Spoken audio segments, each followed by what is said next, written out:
kalau mau jadi business owner, yang dilakukan setiap hari itu hanya 2. Sepanjang pengalaman saya dulu sebagai mentor, sekarang sebagai coach, business owner nggak akan kekurangan order, business owner nggak akan kekurangan customer. Nomor 2 adalah bahwa customer membeli produk atau jasa dari bisnis ini bukan karena produknya, bukan karena jasanya, tapi karena value-nya. Orang tidak begitu merasa penting. Alah, lu ngomongin mindset. Maka kalau kita salah memilih customer, ya kita nggak akan financial freedom di bisnis kita. Banyak kemudian orang yang memikirkan branding gede-gedean ketika fondasinya belum siap. Itu yang gue barusan mau ngomong, lu pinter lu. Lu ngapain? Udah jadi coach, terus lu buka sekolah coach ngapain?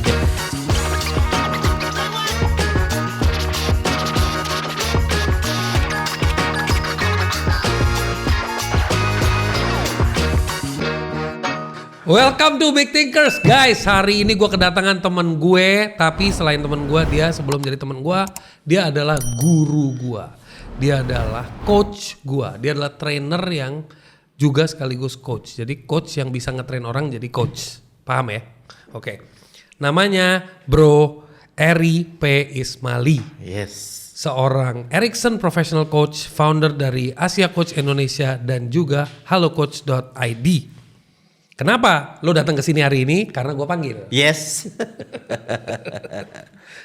Tapi tepatnya bukan dipanggil, tapi diundang secara hormat, ya kan? Kalau dipanggil itu namanya panggilan.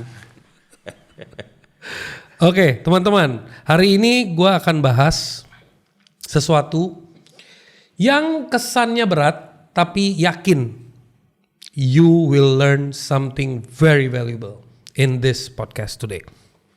Sebelumnya gue jelasin sedikit story-nya.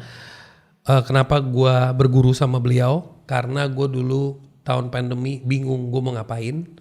Jadi untuk meningkatkan kompetensi dan validasi diri dari pengalaman entrepreneurship, gue ikut training di Asia Coach Indonesia sebagai business coach. Iya. Ya, business coach certified business coach CBC. Iya. Ya. Certified Professional Business Coaching. Iya, certified professional coach sama certified business coach. Iya. Yang sampai hari ini ijazahnya belum keluar.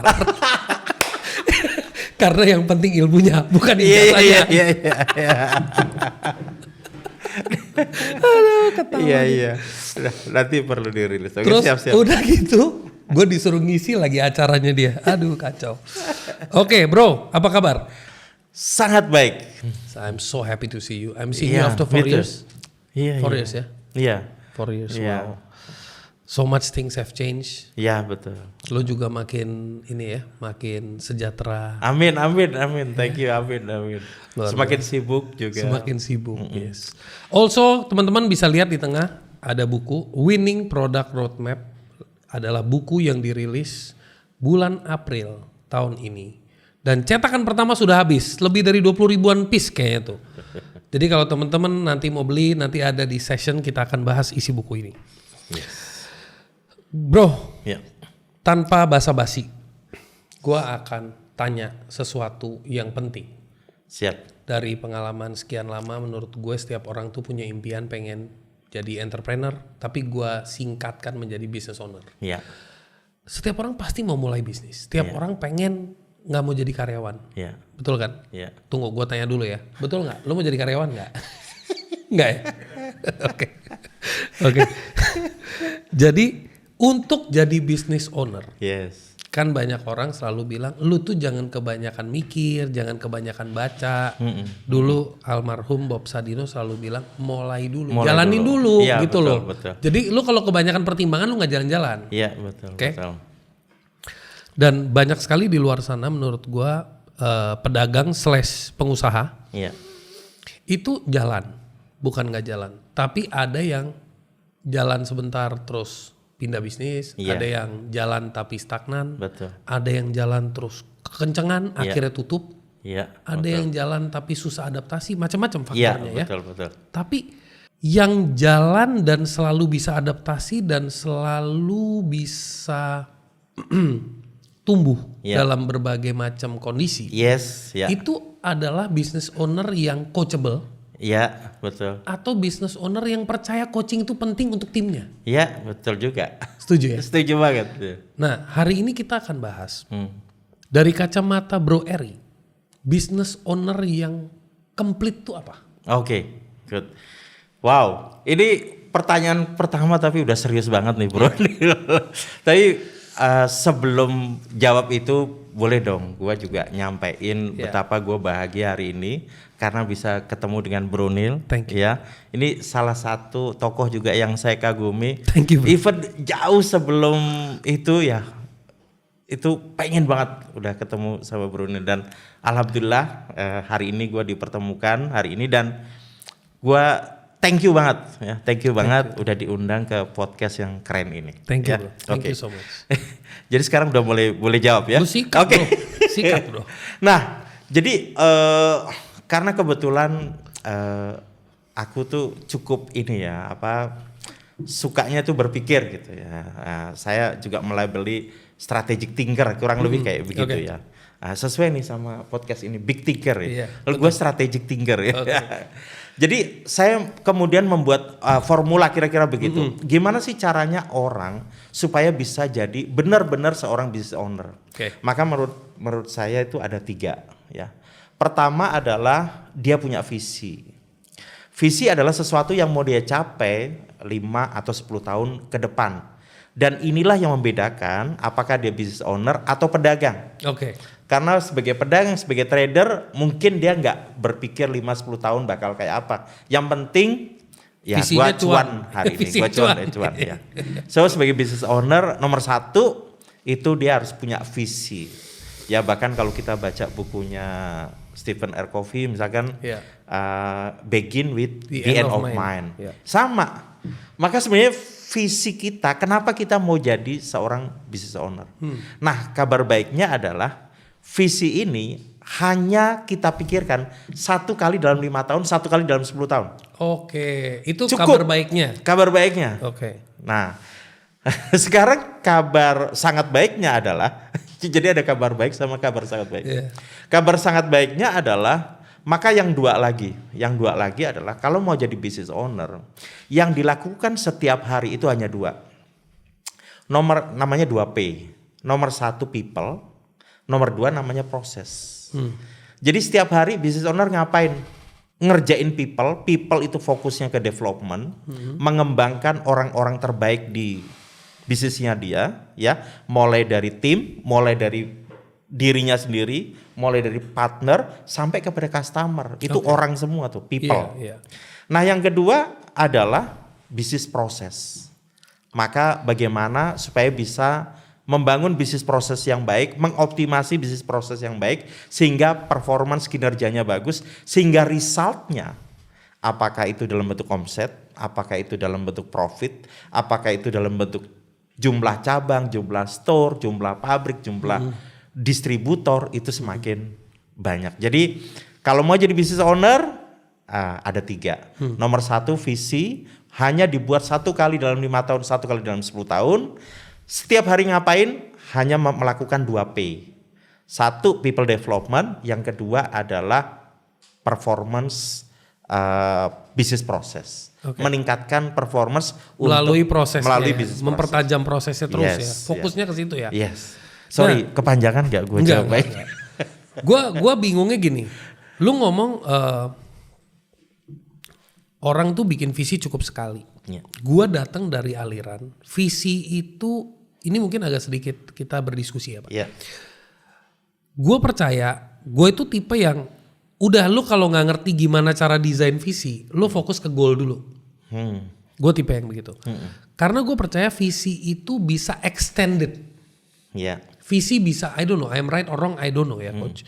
But I believe visi itu bisa kayak terus. Misalnya visi 5 tahun ke depan adalah punya 500 cabang. Misalnya. Tahu-tahu pas udah tahun keempat berubah tuh pengen punya 1000 cabang. Jadi visi itu extended. It's not fixed. It's always extended. Jadi it can go up, down, left, right gitu kan. Sampai situ gue bener gak sih? Maksudnya ada poin itu atau visi itu baku? Itu ada benarnya. Jadi yang penting tuh yang mana yang lebih applied buat dia gitu. Jadi kuncinya bermanfaat gak buat lu? Sebenarnya message-nya adalah kenapa punya visi, kenapa punya goal. adalah supaya bisa stretching pikirannya dia sih. Oke. Jadi goal itu kan bicara 1 tahun. Kalau visi bicara 5 sampai 10 tahun. Oke. Jadi mana yang bisa apply untuk dia pada waktu itu? Oke. Oke, gue bisanya goal dulu. Yes, that's fine. Karena Goal ada dulu. orang yang memang nggak bisa lihat jangka panjang. Betul. Betul kan? Maka kadang-kadang kita perlu dengan pendekatan coaching itu biasanya kita stretching tuh. Oh, jadi itulah meningkatkan kemampuan yang tadinya lu nggak bisa lihat Yes. jangka panjang. Yes. Dengan pendekatan coaching, Ya. lu bisa didesain Betul. agar bisa memiliki visi. Yes. Oke. Karena orang akan berpikir berbeda ketika dia punya time frame 1 tahun dengan punya time frame yang 10 tahun. Cara berpikirnya akan berbeda. Coach, kita masih dalam diskusi visi. Ya. Era ini kan sedang berubah ya. Yes. Ada era 20 years ago, Iya. perusahaan-perusahaan yang blue chip company, mereka semua survive 30, 40, 50 years. Iya. Setuju ya? Because they have vision, Iya. right? Iya, betul. Tapi banyak juga those companies are collapsing, Iya, betul. ya, Iya, atau betul. shaking. Iya, betul. Dengan era sekarang, Iya. apakah masih relevan memiliki visi 5 sampai 10 tahun Iya. atau enggak? Dengan kecepatan yang sekarang. Oke, ada 2 nih yang aku mau respon. Yang pertama adalah visi itu sangat-sangat relevan. Maka dulu sebelum terjadi pandemi, sebelum terjadi disruption yang luar biasa, saya selalu mengatakan namanya visi itu adalah 10 tahun. Oke. Selalu ngomongnya 10 tahun, 10 tahun, 10 tahun. Always 10 years. Always 10 years. Iya. Dan sekarang terjadi disruption yang luar biasa karena pandemi, karena digital, karena war, sekarang ada perang dan sebagainya. Kemudian hari ini saya ngomongnya 5 atau 10 tahun. Oke. Means itu namanya vision memang kemudian agak mendekat karena memang perubahannya sekarang itu bukan evolusi, bukan revolusi, lebih cepat dari itu. Oke. Sehingga visi itu dulunya 10 tahun, maka perlu direview menjadi 5 tahun. Nah itu. Terus yang kedua nih, kenapa sih perusahaan-perusahaan yang gede-gede itu kok bisa sampai kolaps? Nah, kalau kita ngomongin, ini kita walaupun belum masuk ya, tapi aku coba masuk ya. Kalau kita ngomongin pakai growth business model, jawabannya ada di situ. Oke. Jawabannya ada di growth business model yang Yes. akan kita bahas. Yes. Oke. Sekarang kita mau ngebahas tentang people. Ya. People itu faktornya bukan dari development dulu. Pertama adalah how do you know that you are hiring the right people? Yes. Good. Oke. Saya punya formula namanya 3C. Nah, Oke. gue suka nih. Ini adalah sesi formula, guys. Iya, ini bakal keluar semua nih formula gue spesial ya. Jadi yang betul banget, setuju banget yang Brunel sampaikan ya, bukan tentang development. Fase yang paling penting di dalam people adalah rekrutmen. Iya. Jadi rekrutmen itu penting banget ya. Bahkan begitu pentingnya, maka sebaiknya sebagai seorang business owner, founder, itu dia harus terjun langsung, ketemu sama. Iya, jadi jangan nyerahin ke HRD, lu turun tangan dong, yes, bro. Iya. Jangan hanya nyerahin ke HRD. Karena orang yang kita rekrut akan hidup bersama kita 5 tahun, 10 tahun, dan kita gaji terus. Iya, betul. Maka rekrutmen itu menjadi penting. Nah, sekarang formulanya apa pada waktu rekrutmen? Saya menyebutnya dengan 3C. Nomor 1, rekrut nomor 1 karena C yang pertama yaitu karakter. Nah ini, oke. Karakter. Nomor 1 rekrut karena karakter. Nah karakter itu merefer ke soft skill. Soft skill tuh bicara tentang ya disiplin, bagaimana berkomunikasi, bagaimana melayani, dan bagaimana membangun teamwork dan sebagainya. Itu bagian dari karakter. Itu bagian dari karakter. Jadi nomor 1. Iya. Nomor 2 baru kita lihat kompetensi, C yang Oke. kedua. C yang kedua kompetensi merefer kepada hard skill. Oh dia jago digital, oh dia jago marketing, oh dia jago finance, oh dia jago operation gitu. Nah seringkali pada waktu kita melakukan rekrutmen itu dibalik. Oh, makanya dari awal terkesima akhirnya trauma. Benar banget tuh, terkesima akhirnya trauma. Oke. Yes. Ini seringkali dibalik. Dia punya pengalaman loh, dia lulusan ini loh, dia bisa ini bisa itu. Padahal kita itu hire for karakter, train for skill. Oke, hire for character, train for skill. skill. Ya, jadi karakter dulu nomor 1, baru ngomongin kompetensi. Oke. Jadi kalau karakternya ya udah nggak bagus, kita nggak usah ngomong kompetensi lagi, udah Bye-bye. bye nggak bisa. Kalau karakternya bagus, baru kita ngomong kompetensi. Itu yang banyak orang bilang, termasuk gue dulu pernah masuk dalam kata-kata yang mungkin similar buat teman-teman bisa paham. It's not how smart is your employee, but Iya. does he have a good attitude or not? Yes. Itu masuk di bagian attitude, karakter. betul. Yes, good.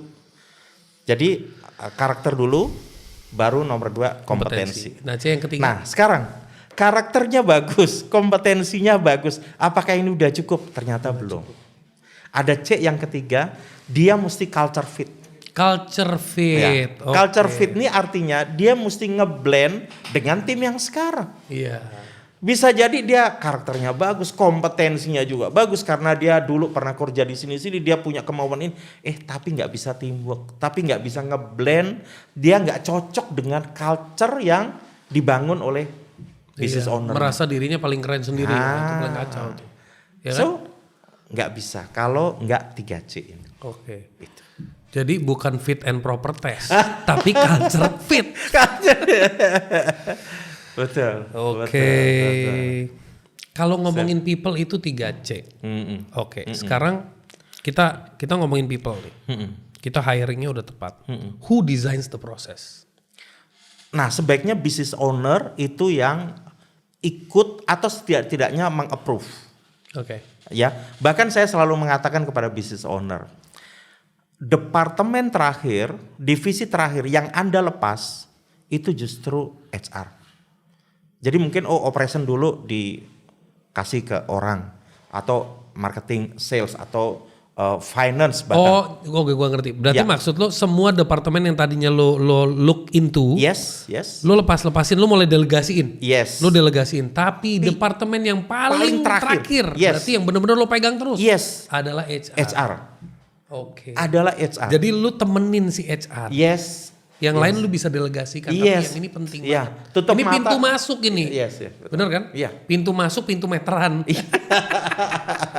Maka saya sering mengatakan bahwa hire slow, fire fast. Hire slow, fire fast. I like Hire that. slow. Ya. Hire Jadi slow, fire fast. kalau kita merekrut orang dan belum ketemu 3C yang bagus, maka ya udah nggak usah diambil sampai ketemu yang bagus. Ada orang selalu bilang, business owner itu kalau sibuk mikirin yang di hire, terus sibuk mikirin proses, ngapain? Maksudnya gini, kalau gue yang ngurusin itu, Ya. terus ngapain gue bayar gaji mahal-mahal? Kan ada tuh perspektif itu. Kedua, ada juga dilema. Sometimes people feel gue kalau hire orang yang lebih pintar dari gue yang disikat. Oke. Ada nggak? Masuk akal nggak itu? Iya banyak. Banyak, Banyak. iya kan? Heeh. Nah, gimana caranya lo seorang coach menanamkan satu konsep ke gua seorang business owner that you harusnya hire orang yang jauh lebih smart dari you. Yes. Gimana caranya? Maka lagi-lagi tuh ngomongin tentang visi. Oh, Ngomongin itu tentang go time back to. frame. Oke, baru bisa. Iya. Ya kan? Oke. Iya, 10 tahun mau kayak apa? Anda punya 100 cabang misalkan. Bisa nggak Anda megangin sendiri? Kan butuh orang-orang yang lebih jago, lebih pinter. Dia belajar sendiri tentang retail itu apa. Dia belajar sendiri tentang warehousing itu apa. Takes time. Lebih cepat hire. Lebih cepat hire yang udah ready ya. Ya udah ready, yang lebih pinter. Justru business owner yang sebenarnya itu yang itu. Bahkan tadi tuh Brunil, kalau kita ngomong 3 tadi ya, sebagai business owner mastery, maka ada 3. Nomor 1 adalah visi, nomor 2 adalah people development, nomor 3 adalah business process untuk meningkatin performance. Iya. Maka dia harus paham namanya 7 ways to grow the business. 7 ways to grow the Ya, business. ada 7 cara untuk menumbuhkan sebuah bisnis. Itu harus hatam, dia harus hafal betul-betul. Cukup dia paham itu aja, dia nggak harus expert di bidang apapun, tapi 7 ways to grow the business itu wajib. Wajib. Nih yang pada mau dengerin 7 ways to grow the business, vote di bawah ini ya. Iya. Nanti baru di spill. Iya, kalau banyak yang mau baru kita buka ya. Oke. Sekarang gue mau ngomongin proses. Iya. Proses formulanya apa? Nah, proses itu yang itu 7 ways to grow the business itu. Bagian dari Bagian dari formula. itu. Oke. Formula itu. Oke. Iya. Berarti mau nggak mau gue akan spill. Mau nggak mau. Siap, Oke siap. bro. Bisnis itu ada macam-macam. Mm-mm. Tapi gue suka kata-katanya Jeff Bezos. Mm-mm. Dia itu fokusnya ke customer centric. Yes, betul. Ya kan? Ada Yes. lagi innovation centric. Benar kan? Ada tipe-tipenya. Iya. Innovation centric, Iya. customer centric. Yes. Apalagi tuh? Apa centric yang lain apa tuh? Ya, mungkin service. Service centric. Iya, Ya. betul. Nah, aku setuju yang Jeff Bezos. Oke. Berarti Customer lu centric. Aliran Jeff Bezos. Aliran di Jeff depan gue Bezos. nih. Iya. Makanya di growth business model itu yang core of the core daripada sebuah bisnis adalah customer focus. Aku nyebutnya customer focus, bukan customer centric. Oke, customer focus. Customer focus. Oke, let's talk about that. Ya. Ayo. Gimana? Gimana seorang business owner bisa memiliki mindset untuk fokus on customer, sedangkan dirinya kadang-kadang selalu punya belief Oke. customer is never loyal lah, Oke. customer is never going to be yours, Oke. ya kan macam-macam kan? Iya, iya. Ini khusus dibuat hari ini nih ya, buat podcast ini. Aku coba ngasih jawaban yang agak-agak ekstrim ya, agak-agak ugal-ugalan dalam konteks business owner ya. Sekarang begini, kenapa orang mau jadi business owner? Ya, itu alasan dari sekian banyak business owner yang aku temuin, itu alasannya cuma 2. Nomor 1 adalah dia pengen punya financial freedom. Oke. Oke. Dan yang kedua, dia pengen punya time freedom. Cuman itu aja. Oke. Ya, kalau dia bilang, ya saya pengen bermanfaat untuk orang banyak, ya itu mulia sekali. Pasar aja ya. ya. Tapi itu beo diulang-ulang gitu. diulang-ulang. Tanpa memahami makna. Yes. Tapi the real itu dia mau kaya dan raya, pengen financial freedom, dan dia pengen time freedom. Nah, Nah, makanya sekarang kalau kaya itu financial freedom, Financial kaya freedom. raya Iya. time and money freedom. Ya. yes, oh keren banget. Iya kan? Ya. Nah sekarang bagaimana cara financial freedom? Kalau kita sebagai business owner, caranya gampang. Pilihlah customer yang benar. Maka itulah customer focus. Oke, pilih customer. Customer yang freedom. Jadi yang bikin kaya kita itu adalah customer. Maka kalau kita salah memilih customer, ya kita nggak akan financial freedom di bisnis kita. Kita suffering dengan customer.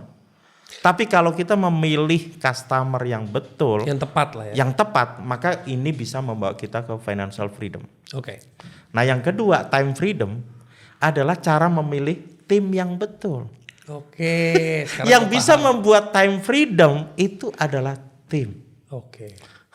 Makanya ada yang namanya bisnis autopilot. Sebenarnya bukan autopilot sih, tapi sistem yang sudah berjalan Yes. dengan regulation yang Ya, tepat. dengan orang-orang yang tepat. Betul. Menarik.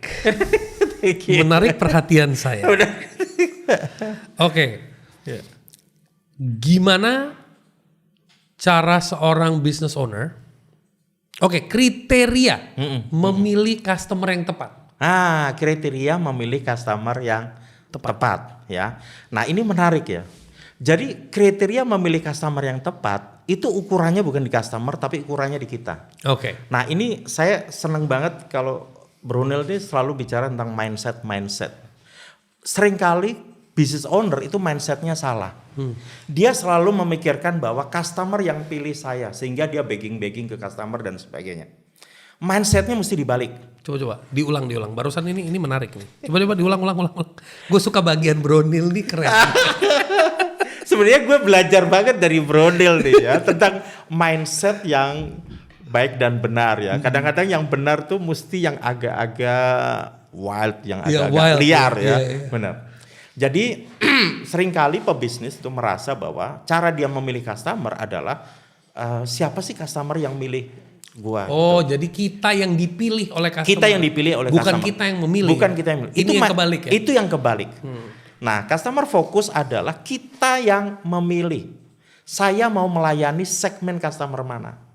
Yang menengah ke atas atau menengah ke bawah. Itu by design. Kita yang milih. Kita yang milih. Nah, kalau kita ngomong bagaimana cara milih customer focus, Iya. Ini rumusnya juga 3C juga nih kebetulan. Asik. Dari tadi 3C terus ya.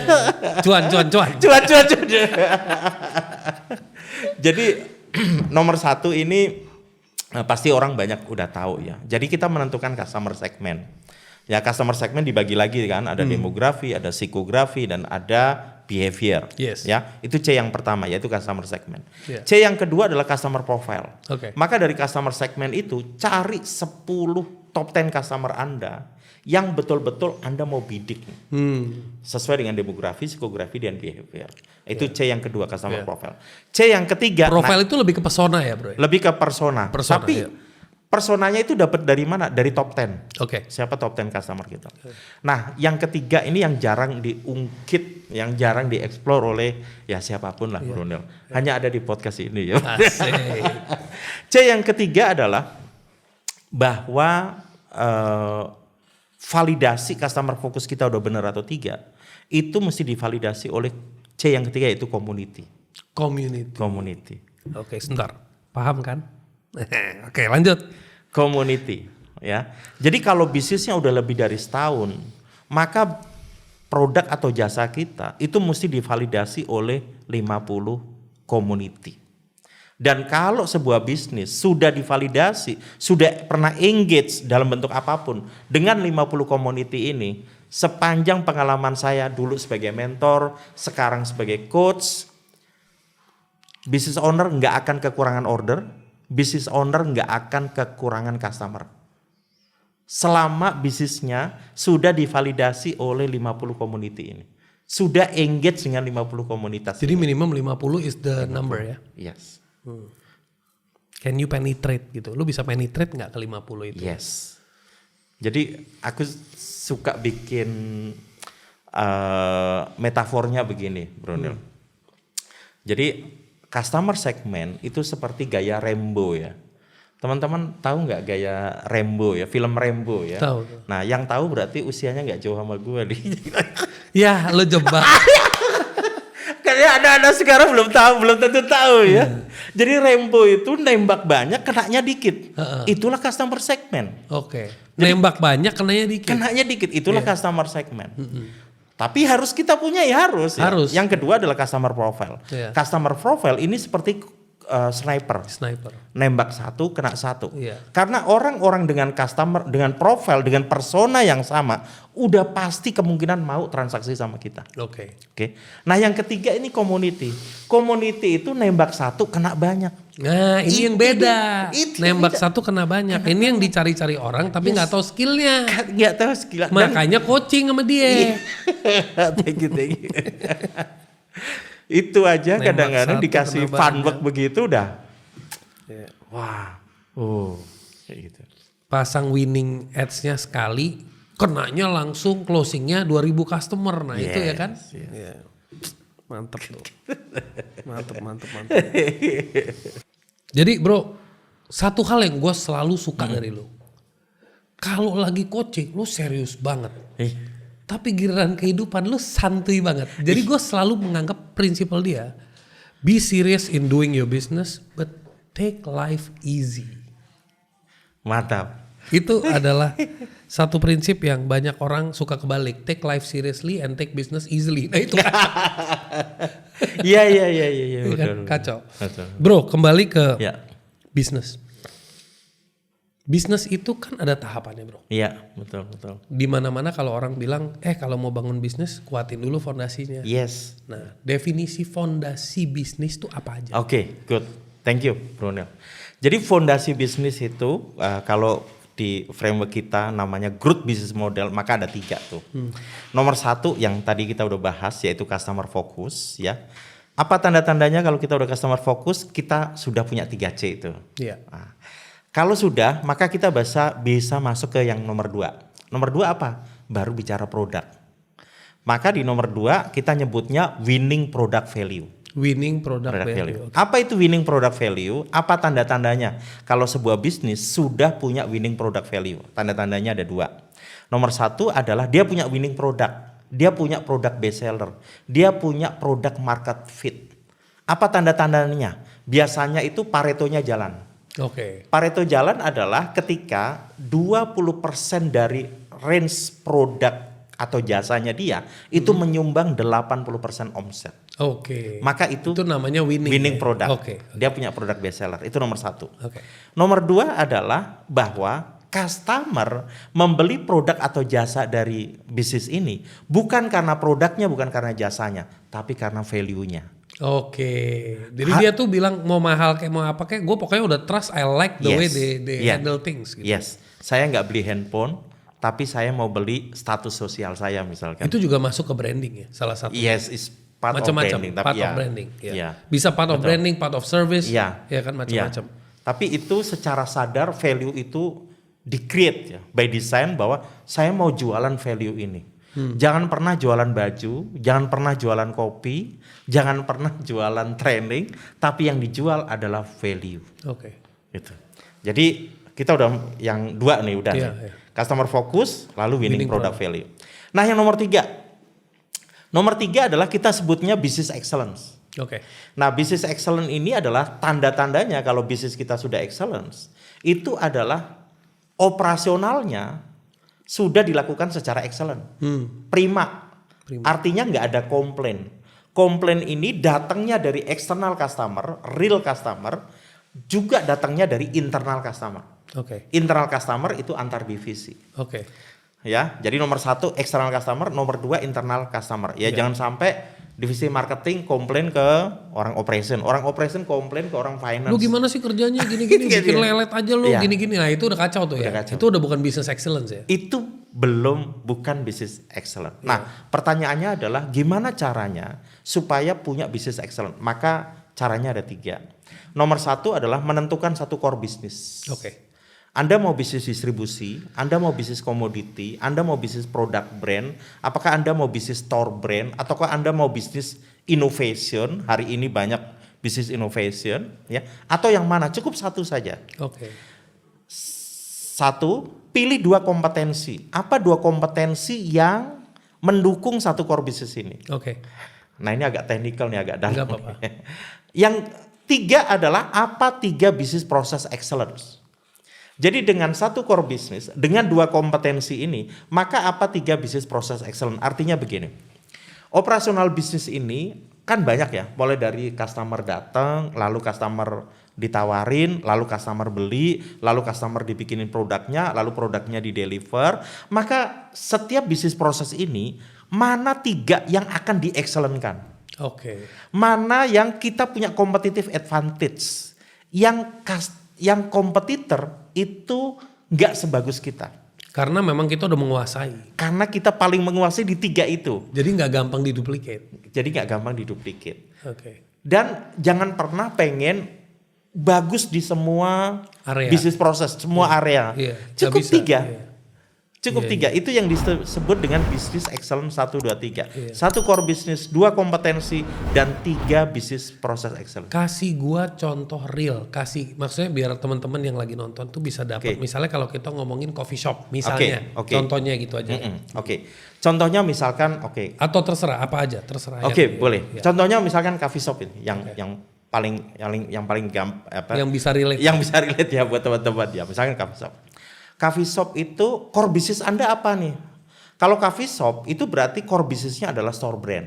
Store brand. Dia adalah mendistribusikan produk atau jasa ini ya. Iya. Ya. Berarti dia adalah store brand. Yang di branding adalah store-nya. Oke. Maka ada brand coffee shop macam-macam. Iya.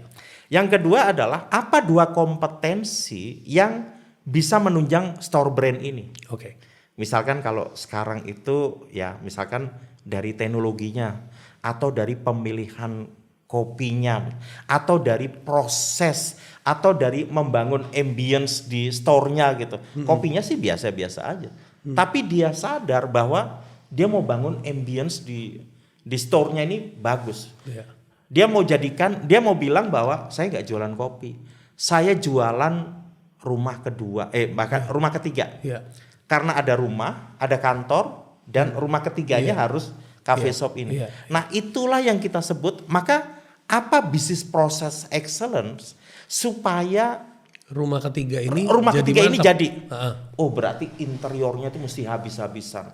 Mesti di research. Orang tuh suka duduknya itu tinggi bangkunya itu setinggi apa? Senyaman apa sih? Senyaman apa? Keempukan sofanya. Terus ini mejanya itu harus setinggi apa? Terbuat dari apa? Iya. Sampai Sedetail itu. Segitu itu. Karena itu baru namanya excellence. Itu namanya excellence. Dan kita bisa kalah kopinya. Memang kopi kita bukannya kopi yang paling enak. Memang kita nggak jualan kopi. Iya, karena kita lagi jualan experience. Kita lagi Jualan feeling. experience, jualan feeling. Iya. Nah. Feel comfortable, Yes. feel good. Yes. Jadi itu. Nah ada juga yang coffee shop. Oh Yang saya jualan kopi. Kopinya. Ya. Jadi dicari orang. Dicari. Emang kopinya enak. Kopinya enak. Maka tahu nggak kopi saya ini ya langsung dari petani misalkan. Kopi saya ini kita nanam sendiri misalkan. Iya, Ya dia bisnis proses excellent-nya. Jadi kalau kita masing-masing. mundur ke era belakang biar teman-teman yang nonton ini bisa agak relate. Ya. Kalau opsi yang tadi yang pertama, option pertama itu yang kita ngomong ambience itu zaman dulu itu dicetuskan oleh Starbucks. Yes, yes. Ya kan? Rumah ketiga. Yes. Terus di Indonesia local brand yang Yeah. mencetuskan kopi paling enak, local brand. Yeah. Sekarang udah banyak, Yeah. tapi sekian tahun yang lalu itu Yeah. salah satunya Tuku. Yes. Ya kan? Exactly. Itu sampai hari ini tuh Yeah. antriannya dia nggak terlalu banyak tapi antriannya gila karena Yeah. memang Beli dia kopi. fokusnya di kopinya. Kopinya. Betul, Iya. beli kopi. Nah sekarang ada yang baru yang lagi rame itu Iya. kuat di teknologinya. Keluar di teknologinya. Mesin kan, Mesinnya. dia jualan Iya, mesin. iya. Dia jualan teknologinya. Teknologi ya. Gila baru bahas fondasi aja pala lu bisa peang. Gimana lu? Nah kabar baiknya begini Brunel. Bahwa kalau kita semakin kuat pondasi bisnisnya, 3 itu kita kuat, itu semakin tinggi bangunan bisnis yang akan kita buat. Yes, makanya kita punya long lasting and sustainable business. Iya. Kalau fondasinya Kalau kuat. fondasinya kuat. Banyak pebisnis yang nggak sabar, maunya scale up, maunya growth. Apa yang terjadi? Bisa growth, tapi yang di scale up berikut dengan komplainnya, Iya. berikut dengan masalah-masalahnya. Iya. Ini sering banget. Paketan ya, paketan. Yang di scale paket up, komplit. paketnya, paket komplit. Komplit. Omsetnya naik, profitnya naik, timnya naik, problemnya juga naik. Oke. Ini banyak banget ya klien ngomongnya kayak begini Brunel. Coach kenapa ya? Dulu coach saya mulai bisnis. Omset saya itu cuma 100 juta sebulan. Dan saya bisa tidur nyenyak. Cash saya banyak. Dan saya merasa punya waktu banyak. Cash juga banyak. Sekarang coach omset saya sudah 10M sebulan. Itu ribuan kali lipat. Tapi sekarang saya lebih gak punya waktu. Cash juga kadang-kadang shortage dan sebagainya. Cash flow-nya kacau. Cash flow-nya kacau dan sebagainya. Karena fondasinya nggak kuat, yang di scale up berikut dengan masalahnya. Oh, jadi lu scale up semuanya. Scale up semuanya. Iya. Lu scale up masalahnya, lu scale up kacaunya, Yes. lu scale up confusionnya. Yes, yes. Ya, jadi lu scale up wrong hiring, Iya. wrong processing, ya Yes, kan? Itu yes, kan? Yes. Maka fondasi itu semakin kuat, semakin bagus. Semakin kuat fondasinya, semakin tinggi bangunan bisnis yang kita bisa buat. Tapi Duplikasinya. konteks yang lu lagi bicara ini keren sih, karena gue ngelihat konteks yang lu bicara ini benar-benar konteksnya itu konteks ngebangun bisnis yang highly sustainable. Menurut Yes, menurut yes, gue, yes. karena pengalaman gue di dunia tech startup, Ya. konsep ini sulit diadopsi. Iya, Karena di tech startup itu it's about ideation, Iya. into product market fit, Iya. into market domination. Iya. Jadi kayak bener-bener you scale your Iya. your user, scale your traction, Iya. scale your revenue. Iya. Bahkan nggak ngomongin profit loh bro. Iya, yang dikejar growth. Iya dikejar growth Betul, gitu. betul. Nah ini hari ini kita akan bahas the growth business model, 7 ways growth business model yang beda banget. Ini yang the real foundation of business yang memang bisa sustain. Jadi kita balik, mungkin pembahasan kita hari ini adalah how to build a sustainable business, Oke. a profitable business Yes. that is scalable. Oke, good. Betul nggak? Wah, keren banget tuh. Iya kan? Iya. Itu Iya kan? pertanyaannya borongan juga. Itu jawabannya nggak gampang gitu. Luar biasa ini pertanyaannya. Oke. Oke. Dari foundation. Ya. Tadi udah ngomongin foundation. Ya. Udah beres nih foundation. Ya. Kita sekarang 3. masuk ke Scale up. scale up. Scale up. Karena Growth. begitu foundationnya udah jadi, berarti Ya. udah beres dong. Udah beres. Berarti foundation udah jadi Ya. nih. Omset udah tembus nih 1 Betul. miliar nih. Sekarang Ya. gue mau scale up nih ke 10M nih. Gitu. Yes. Oke. Maka ada 4 aspek. Ada 4 aspek. 4 aspek. Nomor 1 adalah yang diperkuat adalah customer engagement. Customer engagement kita menambah jumlah customer. Bagaimana cara menambah jumlah customer? Ada 3 cara. Nomor 1 namanya branding, nomor 2 namanya promotion, nomor 3 namanya service experience. Oke. Dengan melakukan 3 hal ini, maka itu nambah customernya banyak. Oke. Kita nguatin branding nomor 1 misalkan. Itu bisa scalable-nya bisa luar biasa. Nah, izin nih saya balik lagi ke foundation. Banyak kemudian orang yang memikirkan branding gede-gedean ketika fondasinya belum siap. Itu yang gue barusan mau ngomong, lu pinter lu. Karena di mana-mana selalu orang istilahnya lu kalau udah mau buka bisnis tuh lu udah excited untuk show to the world. Yes, itu. Ya kan, I am powerful, I am Ya. solid, I am big. Iya. Come to me. Betul. Nah, ini mesti sabar. Jadi fondasinya kuat dulu, baru customer engagement. Nambahin customer. Gimana caranya? Pakai branding. Gimana caranya? Pakai promotion. Gimana caranya? Pakai service experience. Begitu customernya sudah banyak, maka kita pindah ke yang kedua. Yang kedua adalah ngebangun sales funnel. Ya, jadi saluran penjualannya dibanyakin. Orang mau beli online bisa, mau offline bisa, mau omni bisa, mau cara lewat reseller, mau lewat distributor, mau cara apapun. Semua cara pokoknya semua cara disiapkan. bisa. Iya. Ya, jadi membangun sales funnel generator. Iya. Nah, ketika sampai di tahapan ini, salesnya gede banget. Kalau yang tadi customer engagement nambahin customer, kalau di point of sales Iya. yang kita tambahin adalah salesnya. Oke. Oke, customernya udah banyak, salesnya udah banyak, kita masuk yang ketiga, baru ngomongin profit formula. Oke. Jadi profit itu dilihatnya di tahap growth, di Iya, tahap di tahapan scale. growth. Makanya Betul. orang banyak collapse di. Iya. Sekarang gue ngerti kenapa formulasi bisnis itu the first 5 years is the most challenging.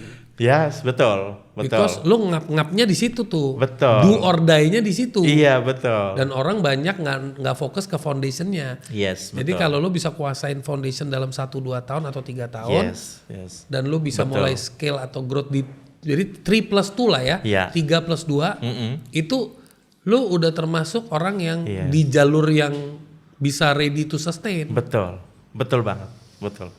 Nah, jadi profitnya udah banyak nih. Nah, profit itu kita mulai dari recording, reporting ya, recording pencatatan, reporting pelaporan, kemudian cash flow, controlling dan sebagainya ya.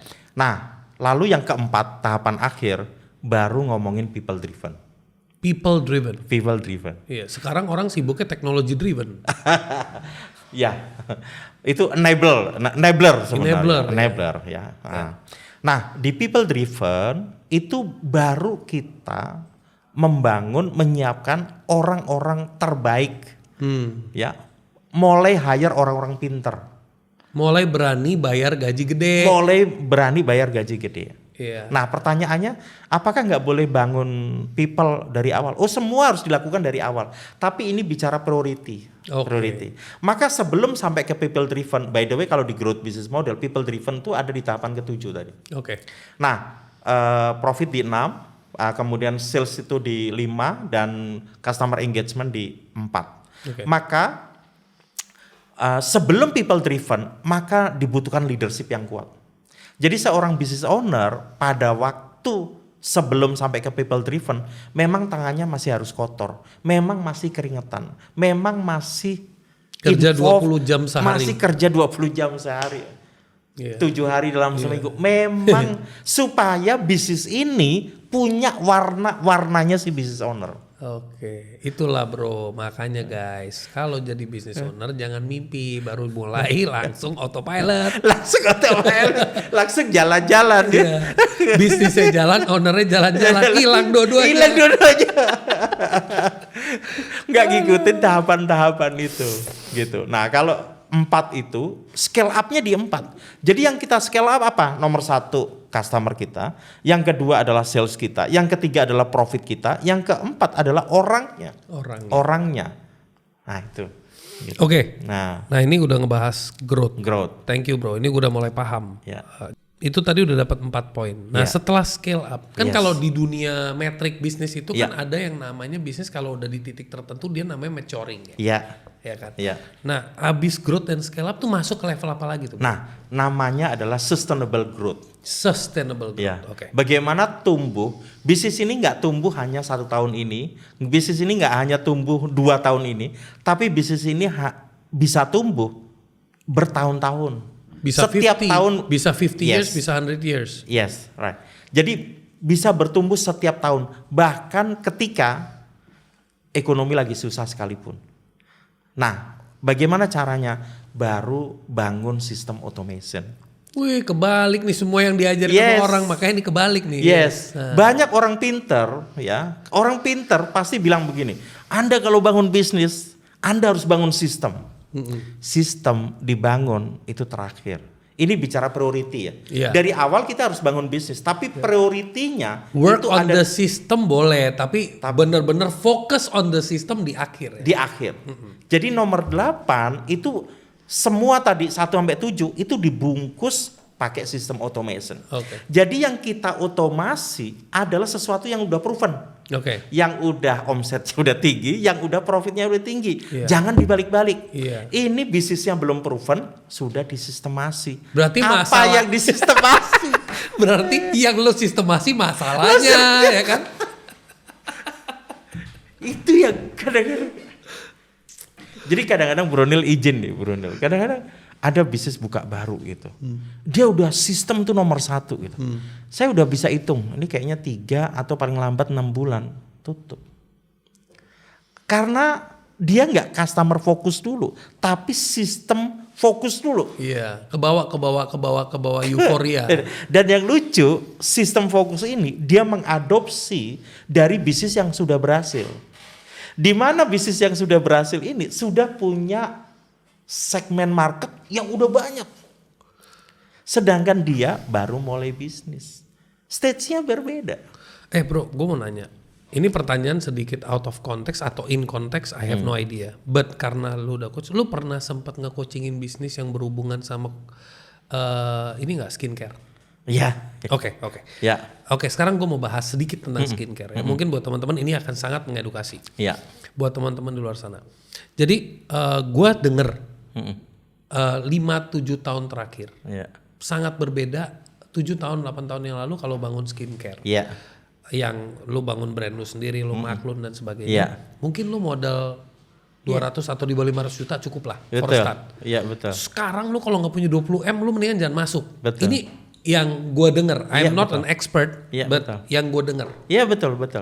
Bisa lu jelasin nggak? Kok bisa kayak gila begitu, bro? Iya, karena inilah ya, kita itu kalau berbisnis suka ngikutin orang bisnis skincare, kita ikut bisnis skincare. FOMO ya? Iya, FOMO ya.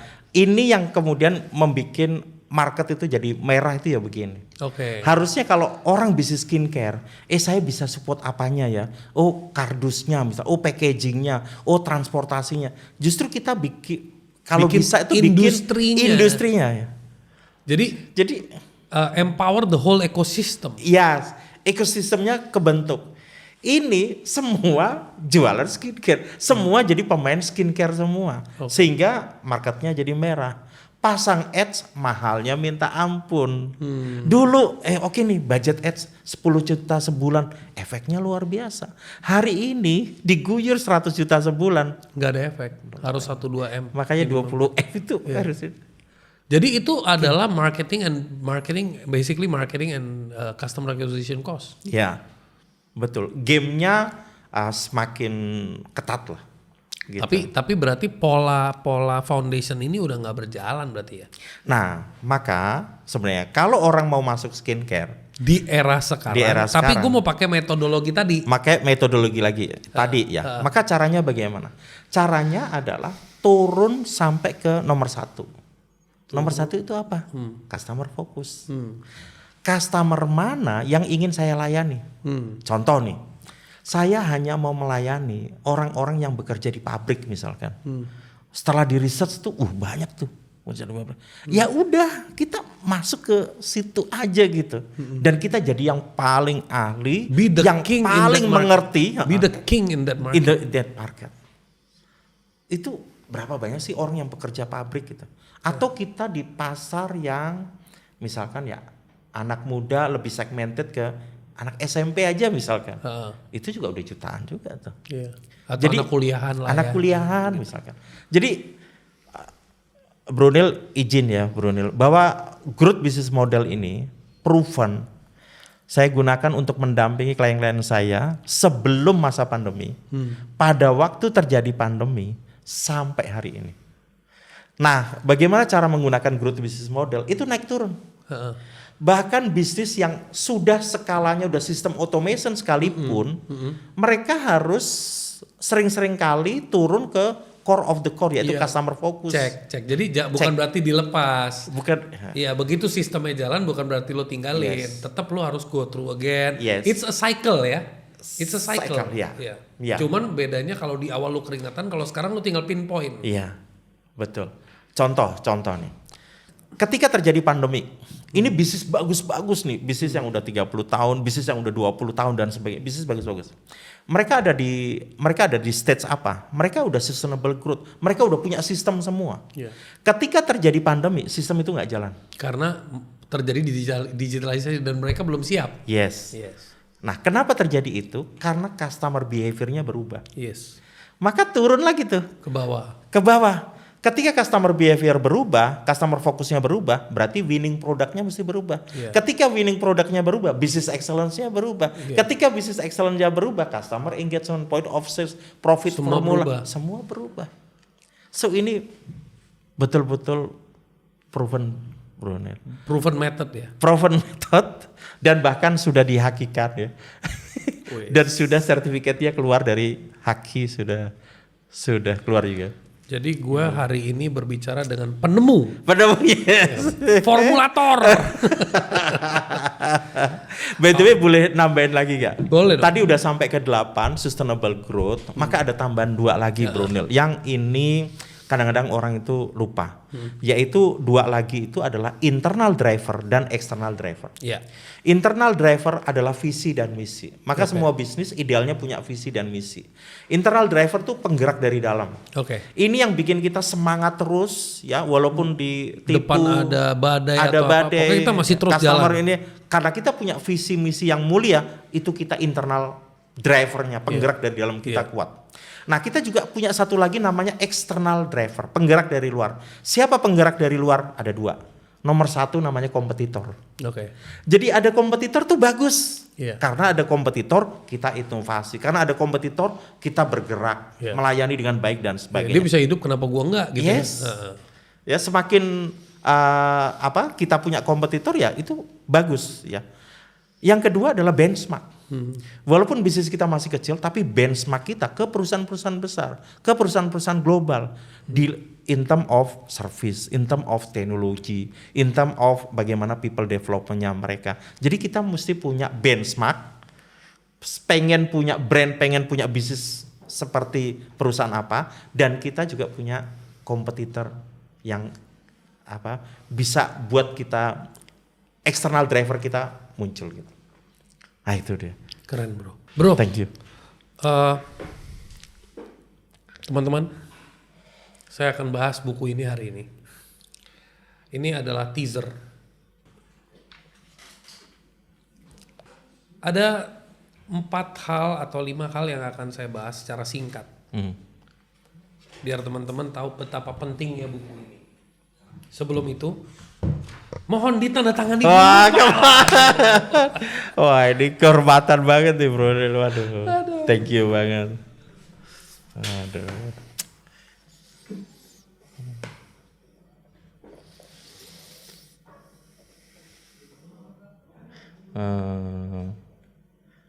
My big bro. Oh, sorry.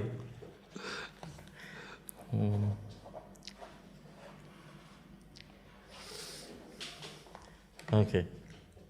Thank you, Coach. Thank you, bro.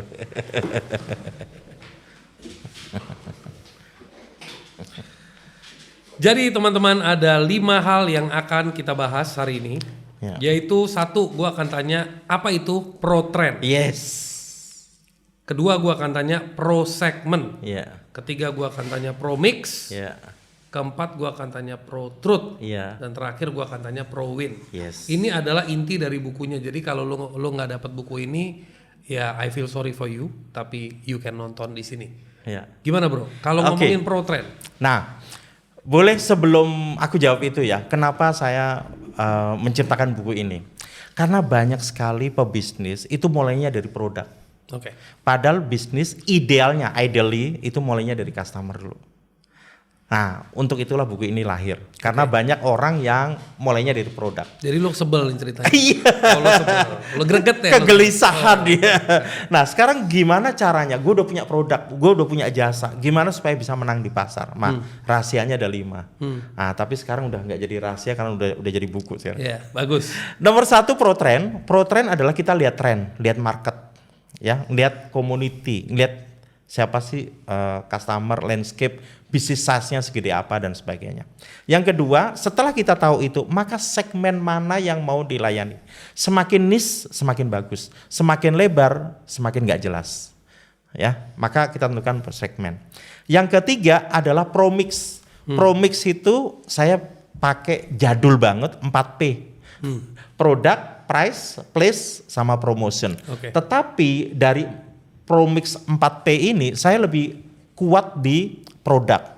Maka di produk itu kita bicara tentang product series.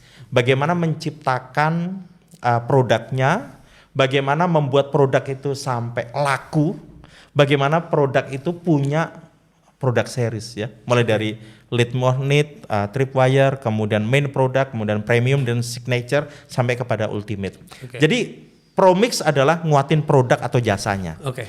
Setelah produk atau jasanya jadi, maka masuk kepada yang keempat, Pro Truth. Pro Truth adalah bagaimana kita mendapatkan moment of truth, memberikan moment of truth. Momen di mana kita memenangkan hatinya pelanggan satu persatu. Namanya Pro Truth. Okay. Nah, di situ pakai Z-mode, pakai F-mode, pakai S-mode, pakai T-mode, dan pakai U-mode. Jadi gimana sih caranya menangin hati orang customer kita satu persatu, Pro Truth. Tahapan kelima adalah Pro Win. Setelah menangkan orang satu persatu, memenangkan pasar. Nah, memenangkan pasar ini salah satunya adalah kalau kita bisa menciptakan community development. Community development. Community development. Pentingnya memiliki community development. Yes. Tapi banyak sekali bro kalau ngomongin community development di Indonesia itu kan memang kita secara culture itu kita communal. Ya, Iya nggak? ya. Dari RT, RW, Betul. terus masuk lagi mau beli mobil nanti Betul. ada Avanza Club, ada Daihatsu Yes. Club, ada Honda Club Iya. lah, apalah semua gitu kan. Iya. Biking dan Iya. sebagainya. Itu pokoknya semua sampai ke organisasi Kadin, HIPMI segala Yes. semua ya kan. Yes. Coach juga ada organisasi. Ada organisasinya, betul. Nah, Betul. tapi kenapa organisasi kalau kita adalah community driven, kita adalah culture and community driven.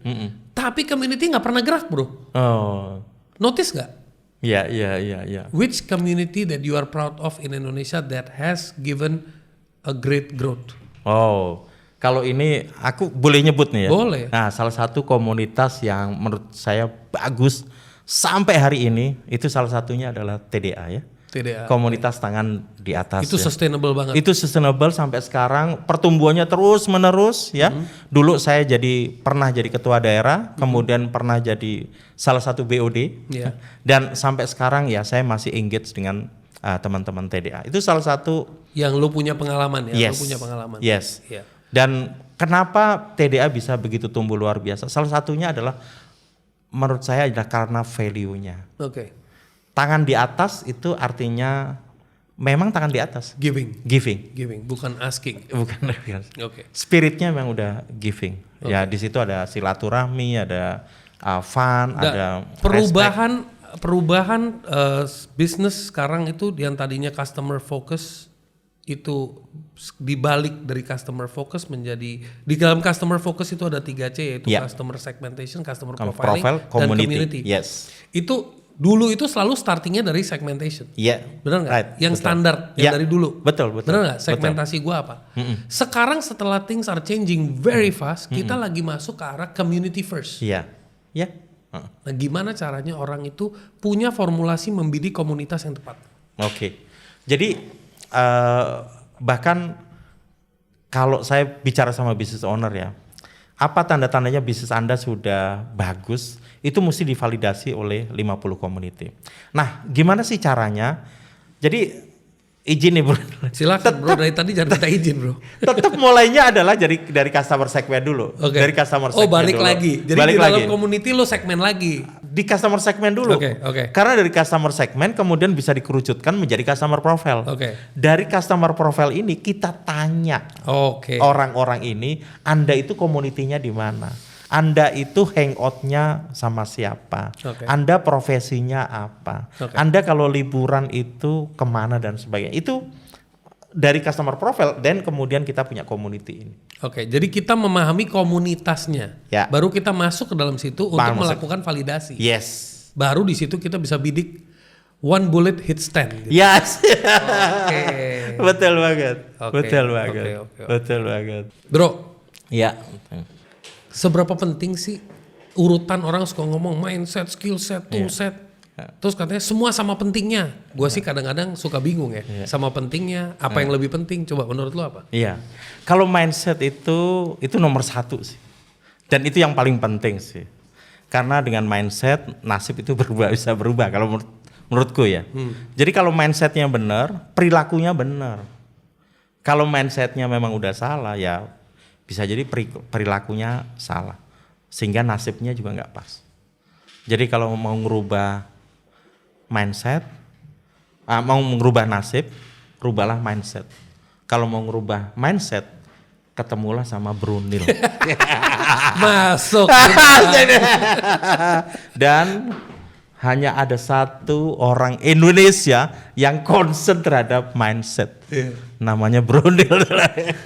Tapi itu topik yang orang nggak pentingin loh. Sadar nggak lo? Betul. Banyak orang tidak begitu merasa penting. Alah lu ngomongin mindset. Ini setuju banget. Sebenarnya lebih enak ngomonginnya ini off the record sebenarnya. On the record juga nggak apa-apa kan bisa di-delete bro. Karena begini. Mindset itu penting, tapi sorry, mindset itu nggak laku dijual. Nggak laku dijual. Yes. Nggak bisa jualan mindset. Jadi ini karena orang nggak ngerti value-nya. Nggak tahu value-nya. Nggak tahu value. Walaupun dia tahu, mindset itu penting. Karena itu nggak bisa di branding. ini bahkan izin ya, Bro Dil ya, di dalam dunia coaching nih.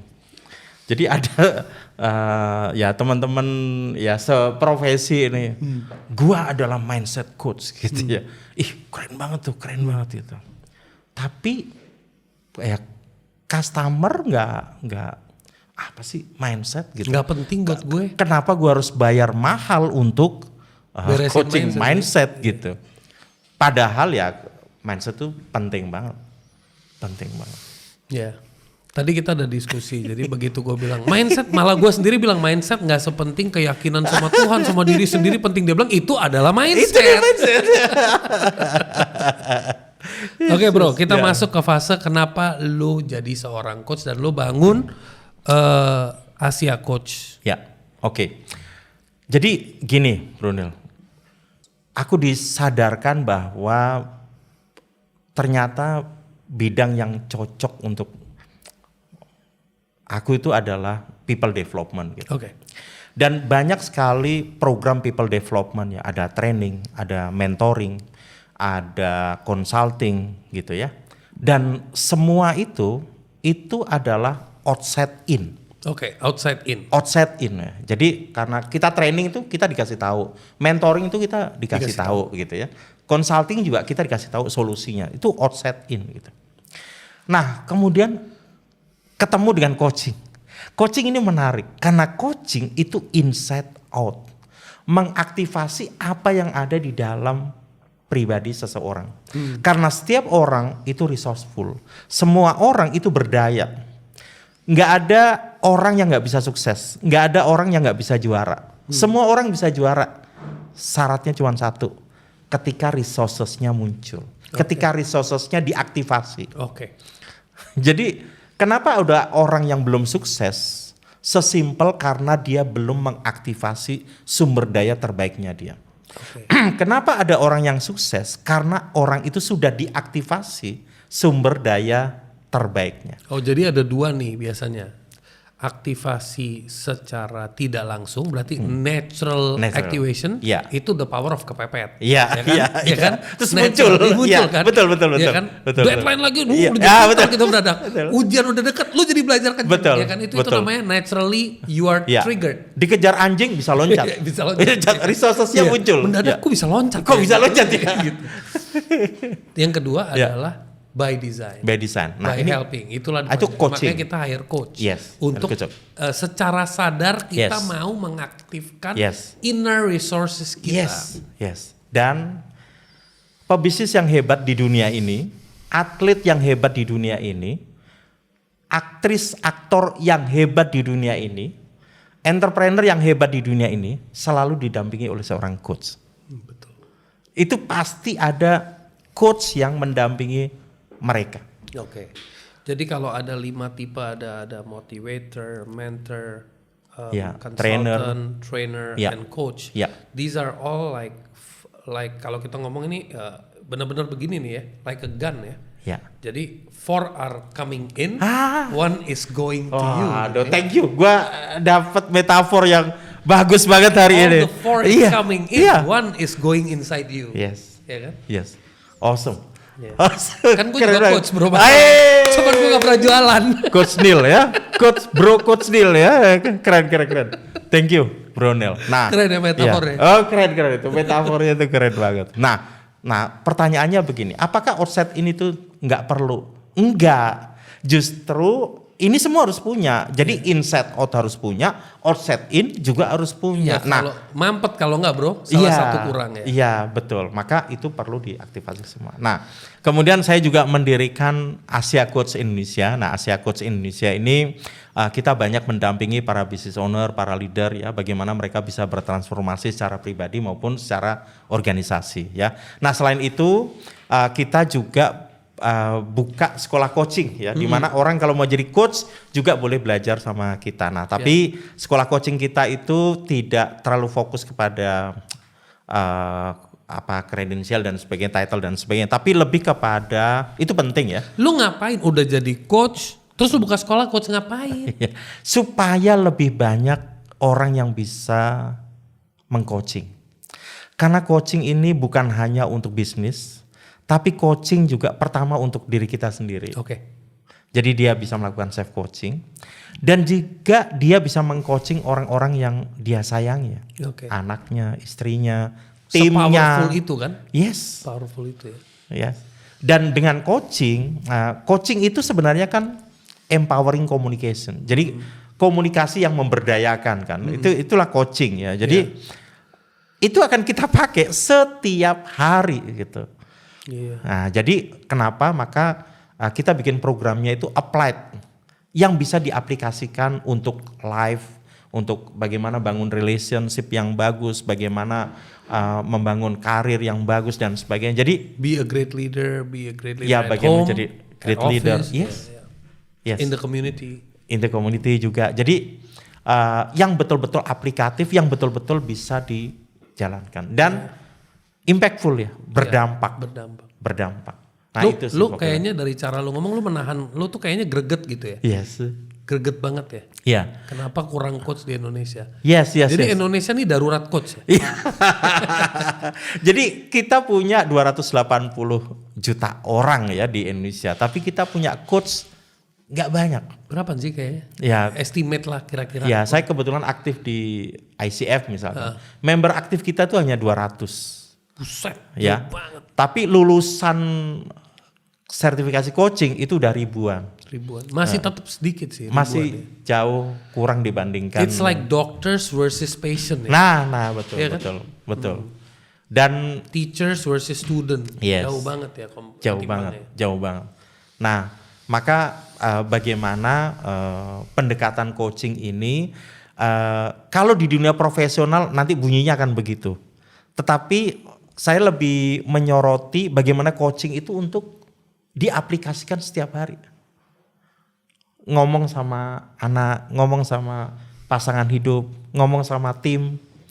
Beda leader yang udah pernah belajar coaching sama leader yang nggak pernah belajar coaching. Setuju. Makanya disarankan buat company Iya. owner atau minimal manager top level lah ya. Yes. Belajar coaching ya. Yes. Karena sekarang trennya tuh lebih baik belajar coaching karena itu salah satu skill komunikasi menurut Yes. gua.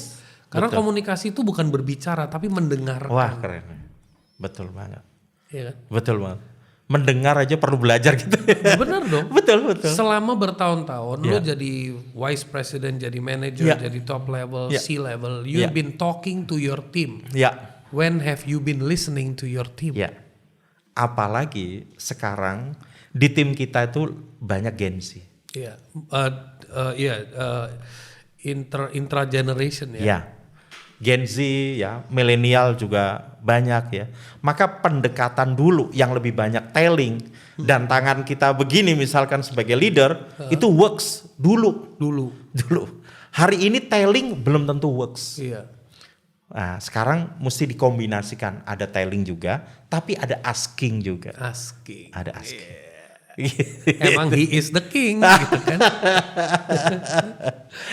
Gitu, Bro Nil. Ya. Keren. Dan Bro Nil ini juga sebenarnya coach loh. Teman-teman, by the way Bro Nil ini coach. Coach by certificate yang belum dapat. Sun. Tapi gua pribadi percaya memang sih ini pembicaraan yang di luar konteks nih curcol kita berdua, tapi silahkan dinikmati. Emang sih sekarang orang itu kan dituntut untuk mencari atau membangun nafkah kan mencari nafkah atau you start earning money. Ya. Tapi ada orang yang kejebak sama ego, kejebak sama menurut gua gini loh. Lu meskipun kalau tadi gue udah certified coach, gue nggak bakal berani klaim diri gue coach kalau gue nggak punya jam terbang minimal coaching 20 orang, 30 orang. Oh, I see. Buat gue pribadi. Tapi begitu gue lulus certified coach terus gue langsung, I am a coach now hire me. Gue mendingan enggak deh. Mendingan gue jadi asisten lo dulu deh. Gitu loh. Karena buat gue pribadi pernah diskusi panjang sebelum ikut kelasnya itu adalah gue itu gue bilang gue itu orangnya nggak sabaran. Ingat nggak? Gue bilang gue tuh lebih tipe yang memberi solusi, bukan lebih menunggu orang mikir lama gitu. Dan akhirnya dia bilang, Nil coaching tuh ada macam-macamnya loh. Salah satunya directive coaching. Yes. Gue masih ingat Yes. Betul. Apalagi tuh tipe-tipe gue lupa tuh ada 3. Ada empat. Okay. Dan ini dari Harvard Business Review sebenarnya datangnya. Jadi ada 4 gaya coaching. Nomor 1 yang paling terkenal tuh non-directive coaching. Itu yang benar-benar listening. Fully asking, fully listening. Iya. Nah, betul. Yang kedua adalah directive coaching. Yang ketiga adalah supportive coaching. Oke. Ini untuk orang yang secara kompetensi, secara motivasi udah tinggi. Maka supportive coaching. Dan yang keempat adalah situational coaching. Oke. Nah, itu 4 gaya itu. Situational coaching itu tergantung klien nih. Nah, kalau klien ini lebih cocok didekati dengan non-directive, maka kita gunakan non-directive. Begitu udah siap pakai directive, ya udah pakai directive. Jadi bisa menggunakan 3 model ini tapi tergantung situasinya. Yes. Makanya itu yang keempat. Itu yang keempat. Betul banget. Ini jadi kayak pelajaran coaching. Apa-apa. Coach Eri. Yes. I'm so proud of you. Thank you for having a great heart, for having a great desire to contribute to create more coaches in Indonesia. Yeah, thank you. Amin. And helping a lot of business. And thank you for coming to Big Thinkers. Yeah. Semoga we both grow big together. Amin.